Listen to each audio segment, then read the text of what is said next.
Kuno Octavianus. Pernahkah kalian membayangkan bagaimana sebuah kekaisaran besar bisa hancur dan terpecah menjadi 3 kekuatan raksasa? Hari ini kita akan menjelajahi masa-masa yang dramatis dalam sejarah Tiongkok. Mulai dari runtuhnya dinasti Han yang agung, munculnya persaingan legendaris 3 kerajaan, di mana Cao Pi akhirnya mendirikan dinasti Wei, hingga jauh ke masa depan saat dinasti Sui kembali menyatu daratan yang terpecah itu. Siapkan diri kalian, kita akan masuk ke zaman kuno Tiongkok. Perjalanan akan segera dimulai. Cao Pi yang memiliki nama kehormatannya Zhi Hua lahir pada tahun 187 Masehi. Ia adalah putra dari Panglima Besar Cao Cao dan Permaisuri Bian. Sebagai anak dari tokoh paling berkuasa di akhir dinasti Han, kehidupan masa kecilnya sangat disiplin.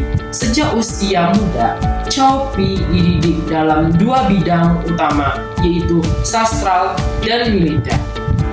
Ia sangat mahir berkuda dan memanah, sekaligus memiliki ketertarikan mendalam pada penulisan puisi.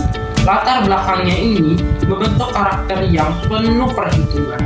Ia tumbuh besar di lingkungan militer yang membuatnya terbiasa dengan kerasnya persaingan politik demi meneruskan kekuasaan ayahnya di kemudian hari.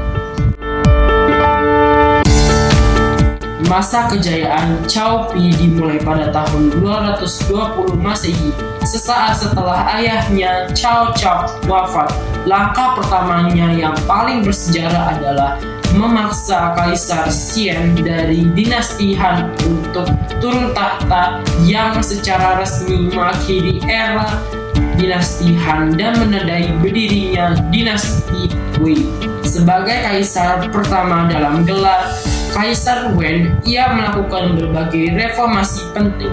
Salah satunya adalah penerapan sistem 9 peringkat dalam birokrasi yang bertujuan untuk menyeleksi pejabat pemerintah berdasarkan kemampuan, bukan hanya garis keturunan saja. Di bawah kepemimpinannya, wilayah Wei tidak hanya kuat secara militer dalam menghadapi rivalnya Shu dan Wu, tetapi juga mengalami perkembangan pesat di bidang kebudayaan dan intelektual klasik Tiongkok. Selama masa pemerintahannya, Cao Pi tidak hanya fokus pada ekspansi militer. Ia dikenal karena melakukan reformasi besar dalam sistem pemerintah. Salah satunya adalah sistem 9 peringkat untuk memilih pejabat berdasarkan bakat, bukan berdasarkan keturunan saja. Selain itu, ia sangat mendukung perkembangan seni dan sastra yang membuat kebudayaan di wilayah Wei berkembang pesat. Kebijakan-kebijakan yang ia buat yang memperkuat infrastruktur negara dan memberikan kestabilan bagi rakyatnya di tengah persaingan yang ketat dengan kerajaan Shu dan Wu.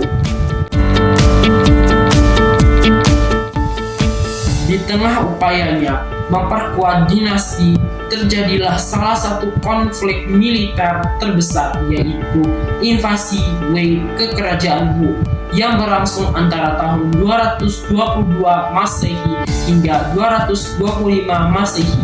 Cao Pi memimpin langsung pasukan besar menuju sungai Yangtze untuk menundukkan Sichuan. Meskipun Wei memiliki keunggulan jumlah pasukan di darat, mereka menghadapi tantangan berat melawan pertahanan Angkatan Laut Wu yang sangat kuat.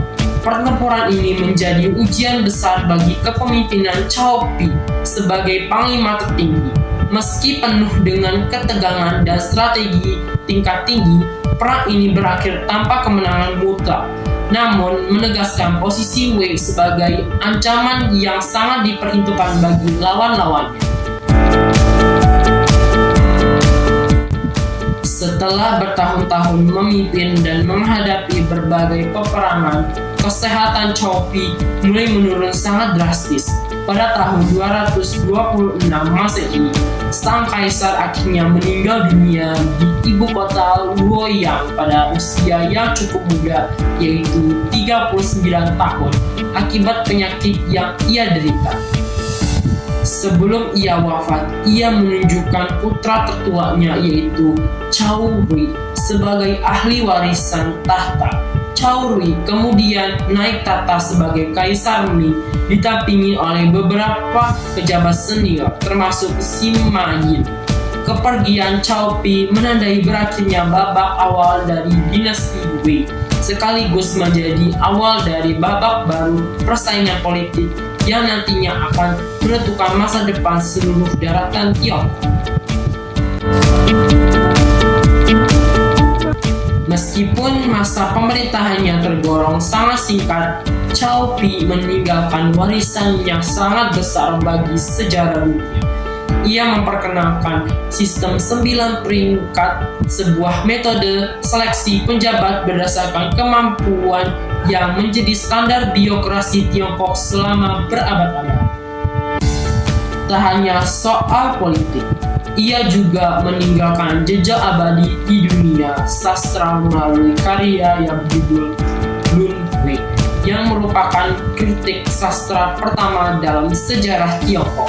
Melalui kebijakan-kebijakan dan karya-karyanya, Cao Pi membuktikan bahwa seseorang pemimpin sejati setia tidak hanya membangun benteng pertahanan, tetapi juga membangun peradaban melalui ilmu pengetahuan dan seni.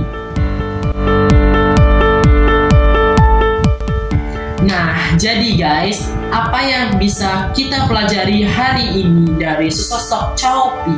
Ia membuktikan bahwa sejarah tidak hanya ditulis oleh pemenang perang, tetapi juga oleh mereka yang mampu membangun sistem dan kebudayaan yang mutlak, meskipun sering berada di bawah bayang-bayangan kebesaran ayahnya, yaitu Cao Cao. Nah guys, itu dia kisah lengkap tentang perjalanan hidup dan warisan dari Kaisar Cao Pi. Menurut kalian, apakah Cao Pi berhasil keluar dari bayang-bayangan ayahnya, atau justru ayahnya tetap yang terhebat? Penasaran nih? Tuliskan pendapat kalian di bawah kolom komentar ini ya. Kalau kalian suka video pembahasan sejarah seperti ini, jangan lupa klik tombol like, subscribe, dan bagikan video ini kepada teman-teman kalian. Oh iya, jangan lupa nyalakan notifikasinya ya, agar mendapatkan video terbaru dari aku. Terima kasih banyak sudah menonton sampai habis. Sampai jumpa lagi di episode ke-16, penerus dari dinasti Wei, yaitu Cao Rui.